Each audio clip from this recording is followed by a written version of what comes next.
I'm Margaret Brennan in Washington, and this week on Face the Nation, tensions build in the Caribbean. Plus, is there an end in sight to the government shutdown?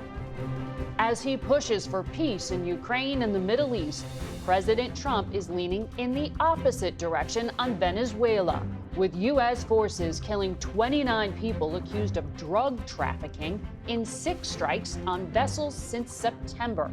And the president offering a stark warning to Venezuelan leader Nicolas Maduro. He's offered everything. You're right. You know why? Because he doesn't want to around with the United States. Meanwhile, massive crowds of protesters took to the streets in dozens of cities, rallying against Trump's policies as the government shutdown drags on for a 3rd week. We'll get the latest from Democratic Senator Mark Kelly, plus Republican Senator Katie Britt, who helped the president unveil a new plan to expand access to fertility treatments. Then, as Trump's tariffs continue evolving, we'll get an update on the global economy from the president of the European Central Bank, Christine Lagarde. Finally, a conversation with 3 college professors on how the Trump administration's demands to align schools with its priorities could change their jobs, their institutions, and their students. It's all just ahead on Face the Nation.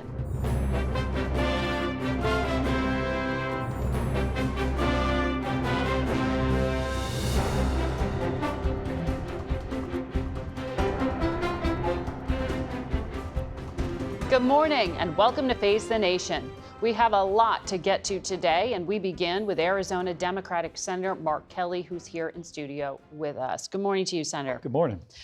A lot to get to. I want to start on what you are seeing as a member of Senate Armed Services and the Intelligence Committees. There are about 10,000 U.S. forces now that are built up in the Caribbean area, either on ships or in Puerto Rico. 3 B-52 bombers flew near Venezuela last week. There have now been 6 maritime strikes by U.S. Special Operations Forces. What is this adding up to? Is the Trump administration planning regime change in Venezuela? Well, I hope not. Regime change hasn't ever really worked out well for us as a nation where we've supported that, whether it was in Vietnam, Cuba, Iraq, Afghanistan. It doesn't go the way we think, and it puts a tremendous number of Americans in harm's way, the U.S. military, the guys flying those missions now in B-52s close to the coast. Those folks are at risk. Members of the United States Navy now in this operation, which is clearly, traditionally, a law enforcement operation, now escalating to something maybe, as the president talks about regime change. I think this is the wrong move for this president.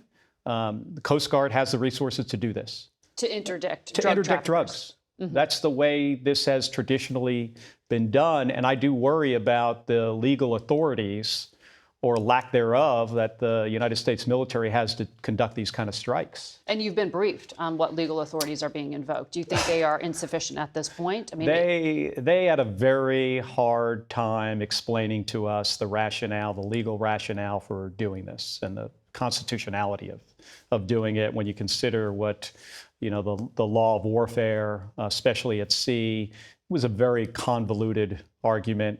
It also included, by the way, a secret list of over 20 narco organizations, drug trafficking cartels. They wouldn't share with us the list. So the brief we got had a tremendous number of holes in it. And they had to go round and around to give us the legal rationale for doing this. And what I worry about, Margaret, are all these young military personnel that might find out, months from now that what they did was illegal. And then you get to, what are we trying to accomplish here? We want to keep fentanyl out of the United States. And I don't know how widely known this is, but those routes through the Caribbean on boats are predominantly used to bring cocaine to Europe. To Europe? Yes. Not to U.S. shores. That's right. Fentanyl tends to come from a different way, and we do want to keep fentanyl out of the United States. But to this point, you just said the legality of what's being done. CBS reporting indicates that the commander who's running Southern Command, Admiral Alvin Halsey was pressured to leave his command post early, just a year into a 4-year post, and that there were tensions with Secretary Hegseth that were leading up to that departure, which Hegseth characterized as just a retirement. You speak to the top officers. Can they, with confidence, refuse unlawful orders without fear of retribution or even losing their pensions? Well, I don't know about losing their pension. They should. This is more important than any single person. This is about our democracy at this point. And those admirals and generals, they need to speak truth to power. I've had conversations with the most senior members of our military about this specific thing. They cannot be breaking the law. Doesn't matter if the president or the Secretary of Defense tells them to do something. If it's against the law, they have to say no. They're not required to follow an unlawful order. So we expect that from them. I don't know the exact circumstances why the admiral quit. He hasn't said publicly yet. I expect in time we're going to find out more. But you think he did quit? It wasn't just a retirement suddenly? I don't know. They could have forced him out. He could have quit. He could have said, hey, you're not accepting my advice. You need somebody else in here. I don't know. I hate to speculate about it. He had a long service in the U.S. military, 37 years. Highly decorated, and a tremendous leader. I appreciate his service to this country.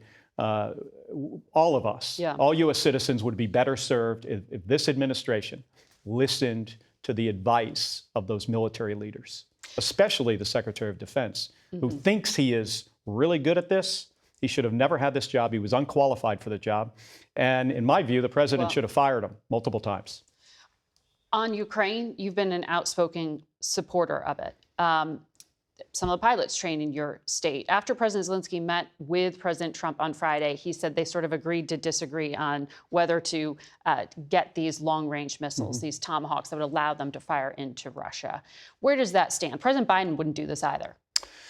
Yeah, so I spoke to Zelensky 3 weeks ago in New York right after his meeting with Donald Trump, and we talked about Tomahawks in that meeting.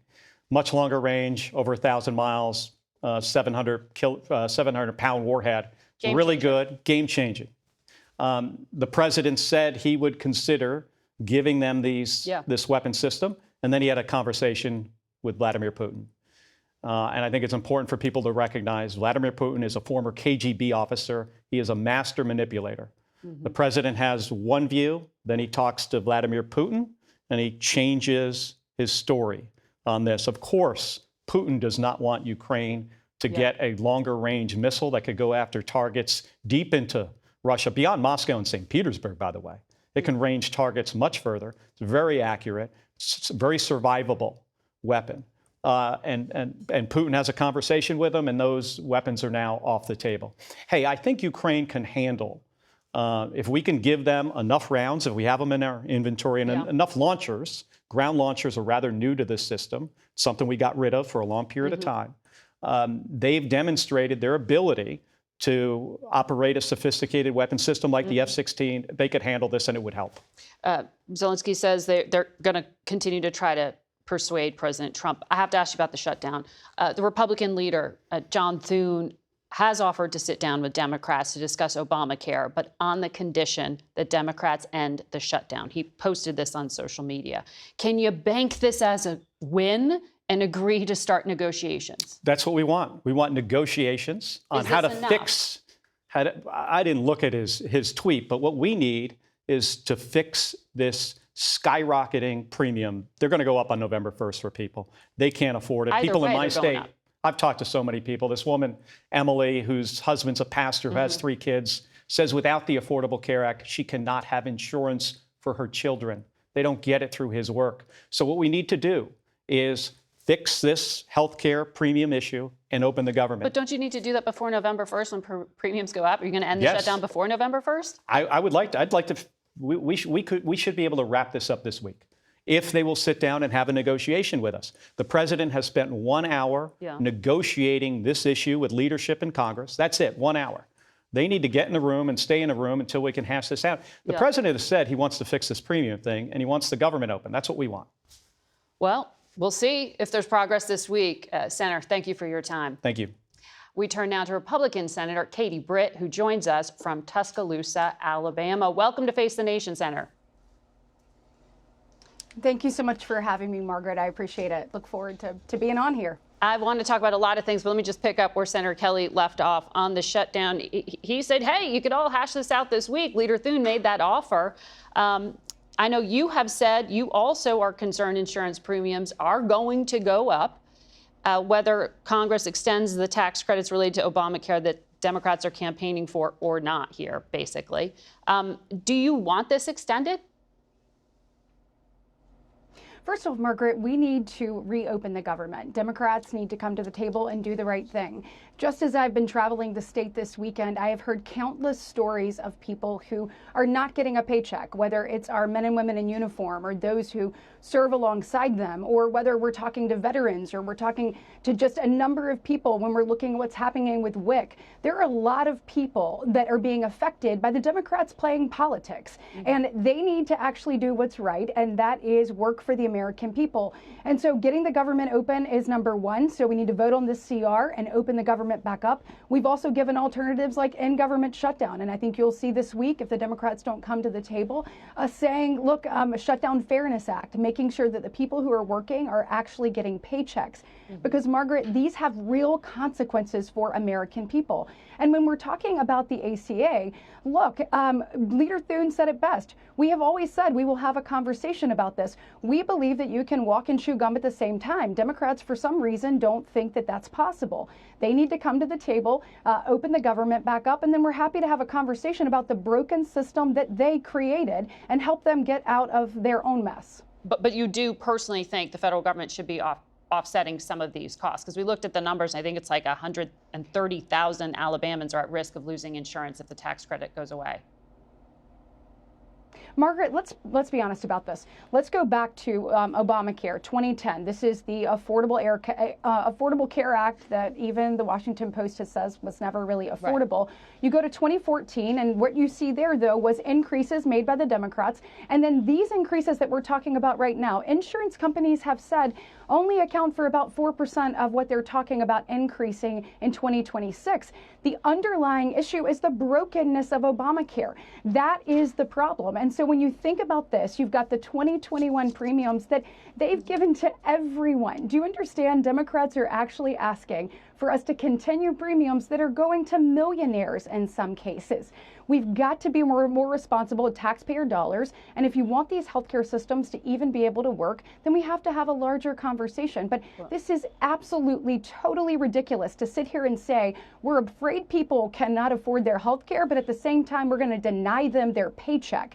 Those two things do not match up. And Democrats need to actually be honest about it and get the government back open. And we're happy to have conversations, as we have always said, just as Leader Thune reiterated this week. You were in the Oval Office discussing another health care matter with President Trump this past week. He credited you with announcing, basically explaining to him that February 2024 decision by an Alabama court that ruled frozen embryos are children. He called it a bad decision, and we all probably remember what it did for those families trying to go through fertilization treatment at that time.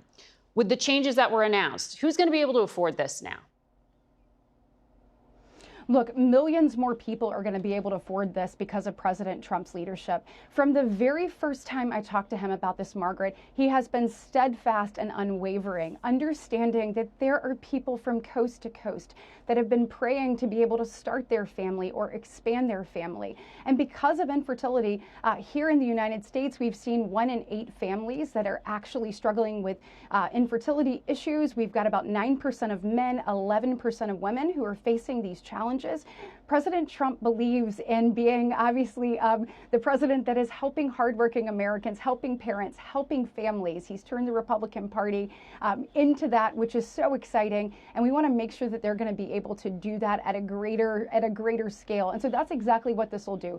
Millions more will have access. And additionally, we're going to drive the cost down. And so I talked this weekend actually with a friend of mine who came up to me and said, I cannot tell you how much I appreciate this, because the affordability issue was the impediment, and she actually had to go off over shores, overseas, to try to be able to bring life into this world. So it's exciting for people like her, and I have had grandparents and parents and moms and dads tell me what a game changer this is for them as they start and grow their family. Well, one cycle of IVF can cost between $15,000 to $20,000, and lower income women obviously have a challenge with that. But during the campaign, President Trump said he was going to make the government pay for it or make insurance companies pay for it. So do you think that the Affordable Care Act, that Obamacare, for example, should cover it? Or is it too controversial for conservatives who have a moral issue with IVF? Well, Margaret, first, I mean, the Affordable Care Act is broken, and that is what we're seeing right now. I mean, you've seen the increases that people will see in 2026. 80% of those are just Obamacare, Affordable Care Act related. And so we clearly see that the underlying structure of this program is not sustainable and is not working for the American people. No one is paying less now that Obamacare is in place. And so we've got to be super honest about that. We also have to make sure that we're being responsible moving forward. What President Trump has done is made this accessible to millions more people. He's going to continue leading on this issue. It's still not free. Others. It's still not free, right? Support hardworking families. Do you want to legislate, though, to force it to be? What I want to do is I want as many people as possible to have opportunity to bring life into this world, and that's exactly what this is doing. We'll continue to work on this issue, and we also want to support families as they have children and are able to you know, in this environment right now, we hear from people all the time, whether it is bringing life into this world, whether it is the child care cost, just the affordability aspect. And I am so proud to see President Trump lead on these. Actually, if you look at the working families tax cut, Margaret, this is the very first time we have actually increased the child care tax credits, and also the DCAP tax credits in 20 years in some instances and 40 in others. So we're trying to make sure that people can not only bring life into this world, but that it's more affordable when they get here, because we want people to start and grow their families. Really, that's what this is doing. This is just the start, and look forward to continuing to work for the American people. Really quickly, you've been trying to label Russia a state sponsor of terrorism for stealing Ukrainian children. Yes. Does the president's decision to meet with Vladimir Putin endanger your efforts to get this bill passed? Look, I am grateful for President Trump's efforts on this. If you look back, we are in this war because of President Biden. If President Biden had sent the weaponry needed to Ukraine on the front end when we saw Russia building up, we wouldn't be in this war to start with. When you're looking at what President Trump has done, he has met with Zelensky more times in his 9 months in office than President Biden did his entire time. So but do you have support to bring it to the floor? Help us to have resolution. The First Lady obviously has been leading on this. We have built up support. We're having a hearing next week. I think you will see this come to the floor if there is not a resolution in the short order, because we believe in bringing these children home. Margaret, it's about 20,000 children that have been stolen from their homes. This is something everyone should be able to get behind, and Vladimir Putin should pay the price for. Katie Britt of the state of Alabama, thank you for your time this morning. Face the Nation will be back in a minute. Stay with us. We turn now to the Middle East, where new attacks broke out overnight in Gaza. Deborah Patta has the latest from the region. We're seeing the first heavy clashes between the Israeli Defense Forces and Hamas since the ceasefire began. The IDF says militants opened fire on their forces stationed behind the agreed line in Rafah. Hamas says they were not involved and have lost contact with fighters on the ground there. The ceasefire is under threat as both sides accuse the other of violations. 9 Palestinian civilians were killed after Israeli forces opened fire on a vehicle they say posed imminent danger when it came too close to them. The truce is only on paper, said this morning. On the ground, we are still dying. As excavation teams continue to search for the remaining hostage bodies, Israel insists Hamas is deliberately stalling their return. Families and friends gathered in Tel Aviv last night, urging the U.S. to finish the job. In retaliation, Israel has closed the Rafah crossing from Egypt into Gaza indefinitely. It was expected to reopen, allowing Palestinians to exit for medical treatment. The delivery of aid into Gaza has been stepped up. But the World Food Programme's Antoine Renard says it is not enough and called for all 8 crossings to be opened. That is a real issue because you can't have only 2 entry points to reach 2 million people. It's impossible. It's as if now you're going to Manhattan and you have 2 bridges, and that's it. Imagine how complicated it will be. The second phase of the ceasefire process includes disarming Hamas and establishing an international governing authority. Right now, there is a power vacuum. And Hamas is back on the streets, it says, to restore law and order. On Monday, there were videos of armed men, including Hamas fighters, executing Palestinians they accuse of being criminal gangs armed by Israel.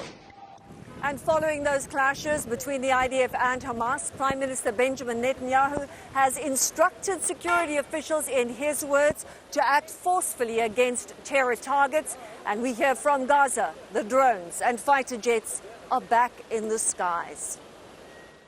That's Deborah Pata in Ramallah. An Israeli source tells CBS News that the U.S. was notified ahead of the strike in Rafah. In tonight's 60 Minutes, Leslie Stahl speaks exclusively with U.S. envoys Steve Witkoff and advisor Jared Kushner, the 2 key negotiators in the fragile peace deal between Israel and Hamas in Gaza. Hamas now is using weapons to execute people that they perceive as their enemies in Gaza. And they're also using their weapons to reestablish themselves as the entity that is governing Gaza. They're moving into the vacuum. Hamas right now is doing exactly what you would expect a terrorist organization to do, which is to try to reconstitute and take back their positions. Right. The success or failure of this will be if Israel and this international mechanism is able to create a viable alternative. If they are successful, Hamas will fail, and Gaza will not be a threat to Israel in the future.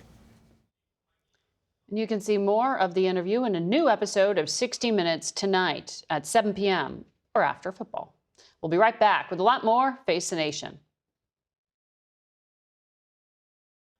We're joined now by the president of the European Central Bank, Christine Lagarde. The ECB sets interest rates for many countries in the European Union, which is America's largest trading partner.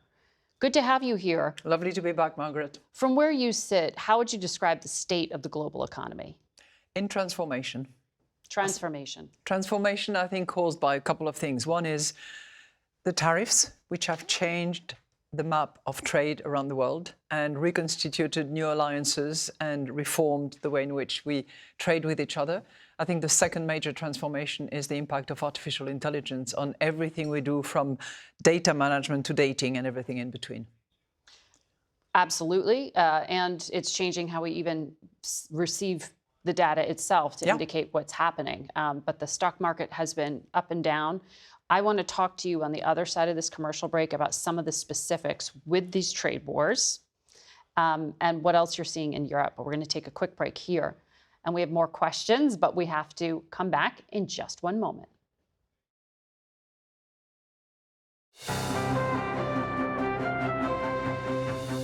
Welcome back to Face the Nation. We return to our conversation with European Central Bank President Christine Lagarde. You said the economy is in transformation.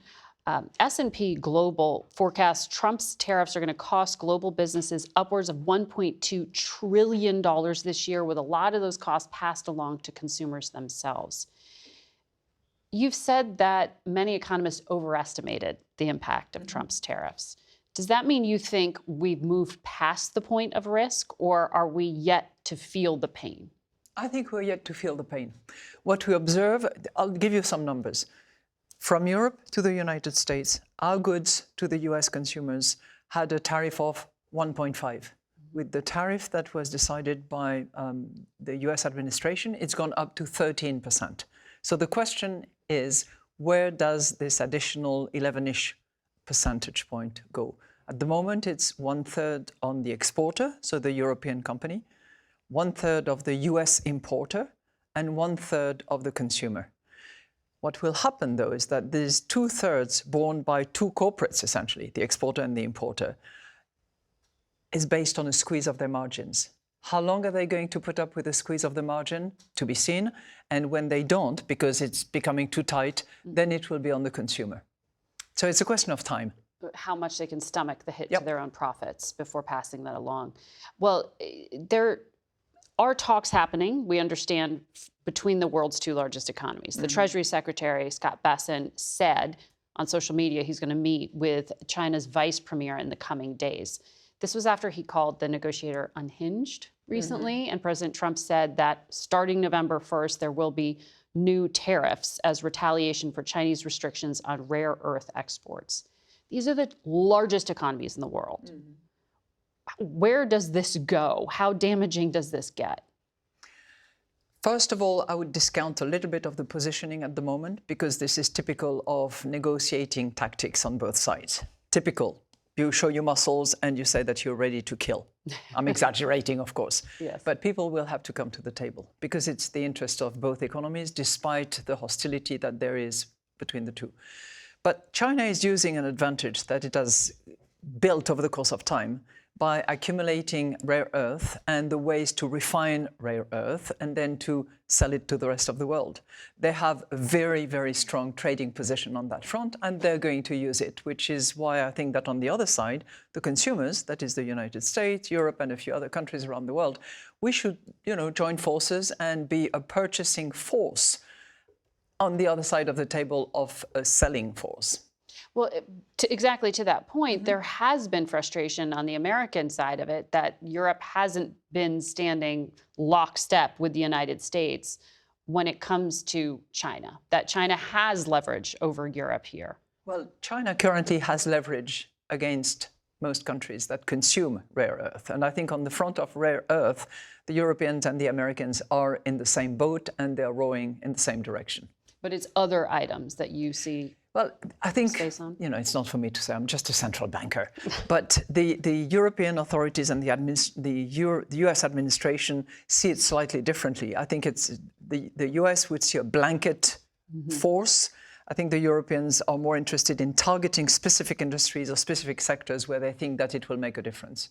So it's a question of tactics that they will be discussing, I'm sure. So you have also said recently that you think investors have begun to question whether the dollar would still warrant its status as the ultimate safe haven currency. I mean, the American dollar is one of the strongest weapons, frankly, that the administration has to use. Do you think that it is the rise of cryptocurrency that is most threatening to that, or why are you worried? I see signs that the attraction of the dollar is slightly eroded. And future will tell whether there is more erosion of that.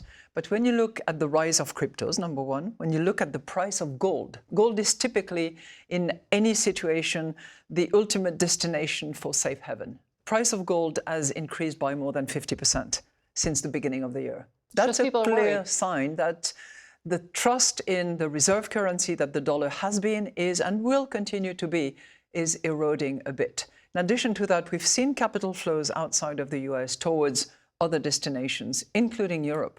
So, for a currency to be really trusted, you need a few things. You need geopolitical credibility. You need the rule of law and strong institutions. And you need, I would call it, a military force that is strong enough. I think on at least one and possibly two accounts, the US is still in a very dominant position, but it needs to be very careful because those positions erode over the course of time. We've seen it with the sterling pound, way back after the war, but it happens gently, you don't notice it, and then it happens suddenly. And we are seeing intriguing signs of it, which is why I think that having a strong institution with the Fed, for instance, is important.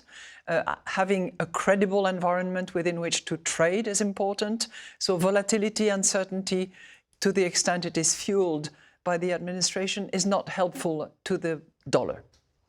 Quickly on Ukraine, President Zelensky said he spoke to you recently about using frozen Russian assets. What is fair use, in your view?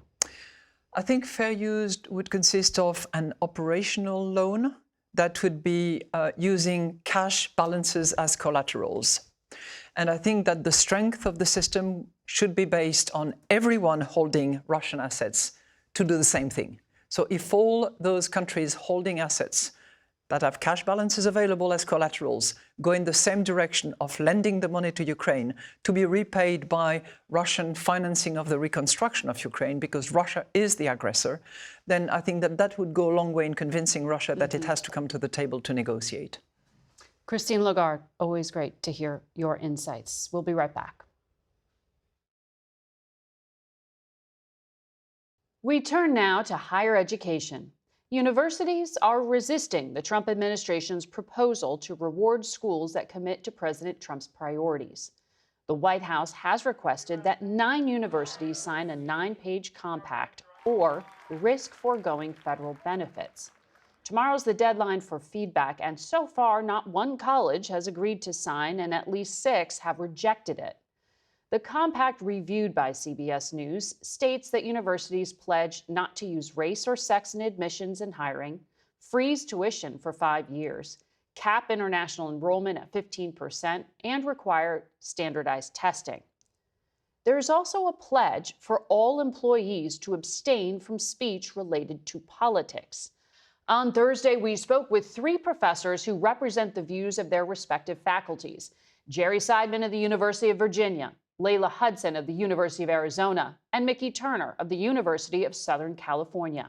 We began by asking about the administration's request for schools to create an environment that doesn't, quote, punish, belittle, and even spark violence against conservative ideas.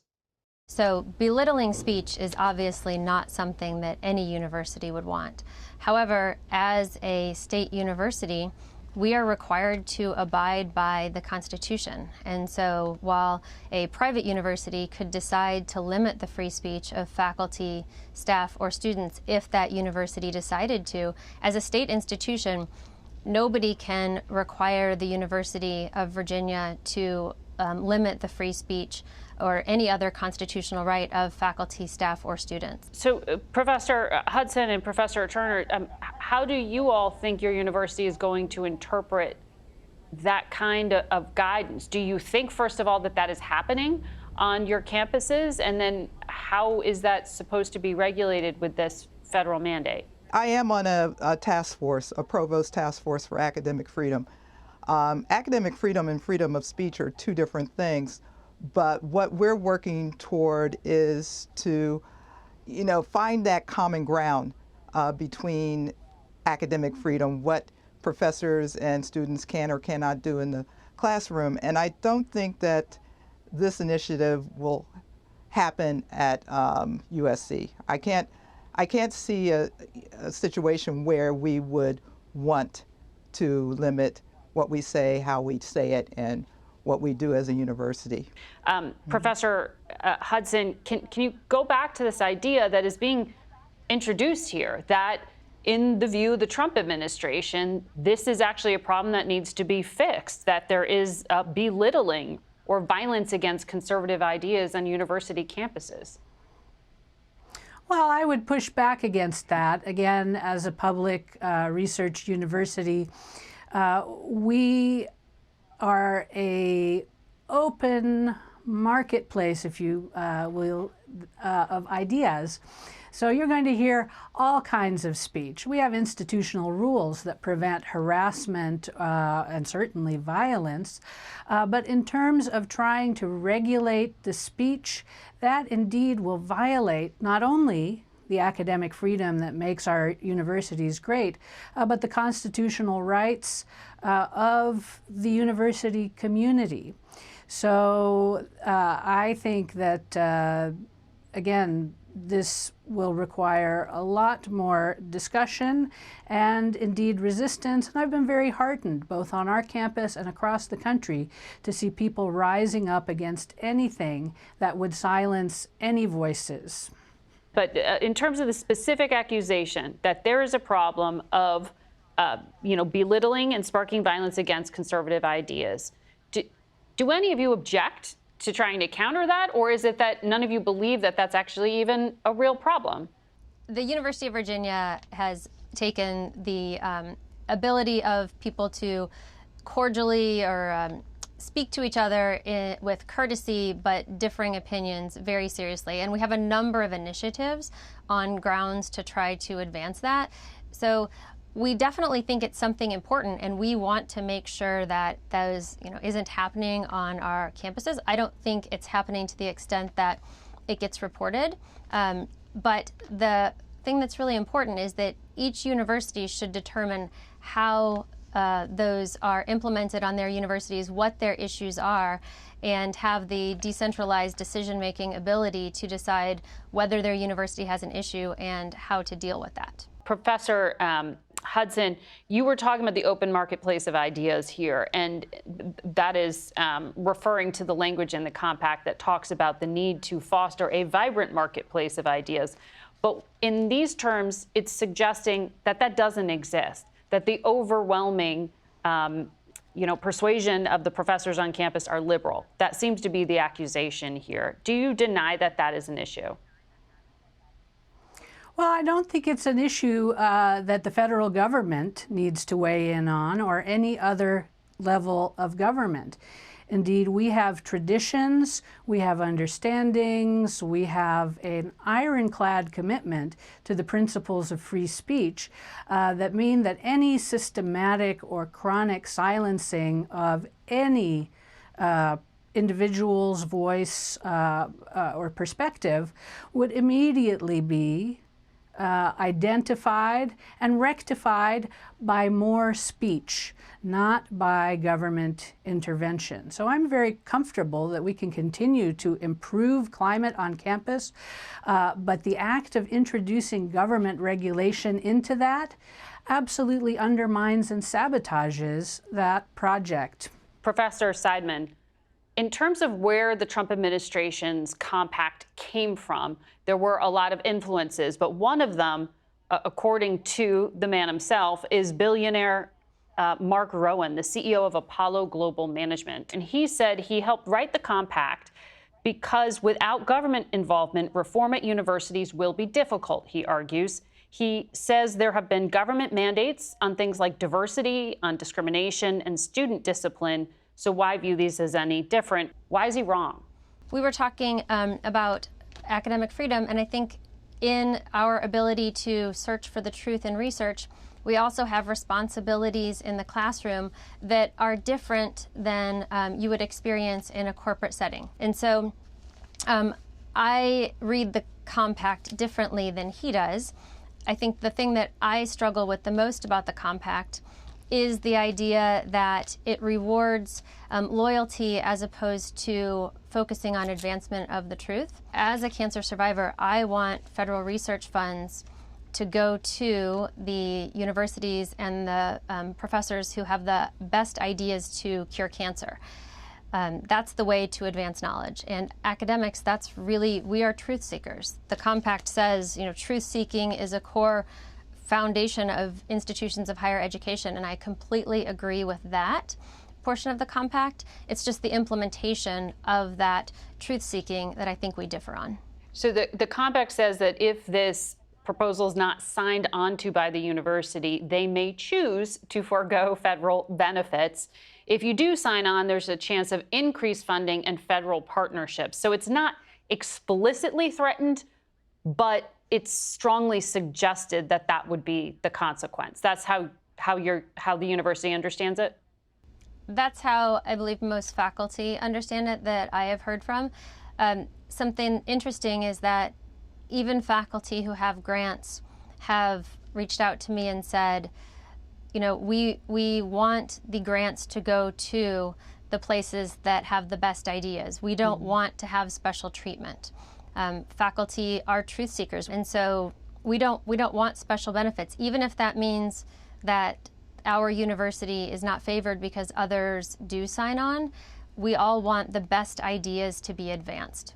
On the state government front, there's also pressure in Virginia and in California. In Virginia, Democrats in the state Senate wrote, if UVA signs this thing, there will be significant consequences in future budget cycles. Out in California, Professor Turner, Governor Newsom vowed to cut off billions in state funding if anyone signs this thing.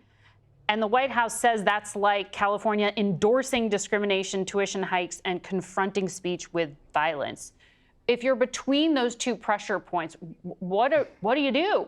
That's a great question, because I really have complete empathy for our college presidents who have to deal with this situation right now, because they are kind of stuck between a rock and a hard place because of all this political ping pong.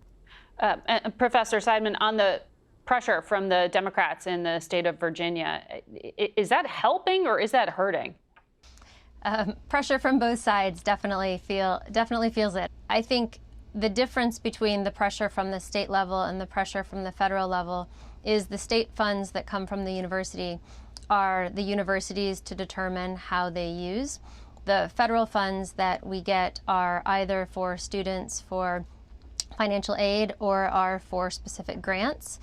So the threats to remove funding are a little bit different in that regard. Professor Turner, one of the things that got a lot of attention from both parties during the campaign was also just the high cost of college and university tuition right now. USC is the highest tuition of any private university in this country. We were looking at it before, and I was floored. It costs $75,000 a year in tuition, gets close to $99,000 a year, inclusive of expenses.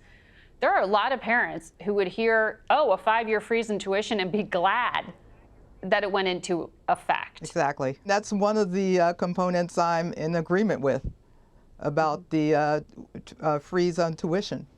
But it also wants to cap the number of international students that you have, which would impact USC because you're above that 15% threshold. Does one premise fight the other? Can you bring the cost down if you cut out the university students who are paying full boat coming from overseas? Not at all. Not at all. We would not be able to do that because, you know, they essentially come with cash in hand.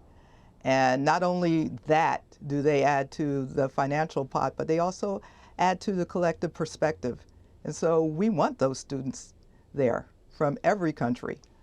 I also want to bring up one of the things that was raised here, and that is, we know the Supreme Court struck down race-based admissions. One of the first points in this compact addresses the issue of preferential treatment, as they refer to it, based on identity. They list sex, nationality, gender, religion, race, or political views.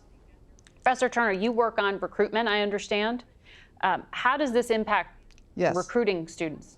If that goes into effect, that's going to affect the way I do things, but I don't think that it's going to have a huge impact on the way USC really does things. You know, we actively recruit, you know, students from all walks of life, of all races. And I don't think that, you know, we should stop that because, again, you know, we're thinking about these students. We're thinking about their growth and how they're going to go out into the world and change this world for the better. And in order to do that, they need to engage with different types of people with different cultures. And so hopefully, you know, this won't have that impact on our school because, you know, if we really can't afford to have that happen. Professor Seidman, the University of Virginia's president was forced to resign because of a Department of Justice investigation related to DEI commitments. Do you get any indication that the federal pressure on UVA is going to go away? Two of our open investigations with the Department of Justice that related to admissions around DEI have been closed. So that is good news. And those were closed based on information we provided that apparently satisfied the concerns about race being used in admission. I think this particular item of the compact would impact UVA. UVA has always had a very holistic approach to admissions. We find talent to be much broader than just test scores and grades. Since we spoke with the three professors, USC and the University of Virginia have rejected the compact. No word yet from the University of Arizona. We'll be right back. For the first time in decades, CBS News is no longer reporting from inside the Pentagon. Our reporters, alongside those from dozens of networks, newspapers, and wire services, emptied out their booths and workspaces this past week.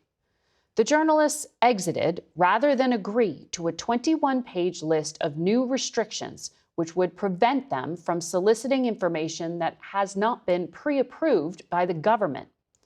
The Department of War, as the current administration calls it, has a $1 trillion budget and employs 3 million military and civilian employees. CBS will continue to report from outside the building, but journalists will no longer have the day-to-day, face-to-face contact with the military that helps the public understand what U.S. troops are facing. Secretary Hegseth once promised the most transparent administration ever. But as one former defense official told us, the American people are going to know a lot less about what their Department of War is doing. That's it for us today. Thank you for watching. Until next week. For Face the Nation, I'm Margaret Brennan.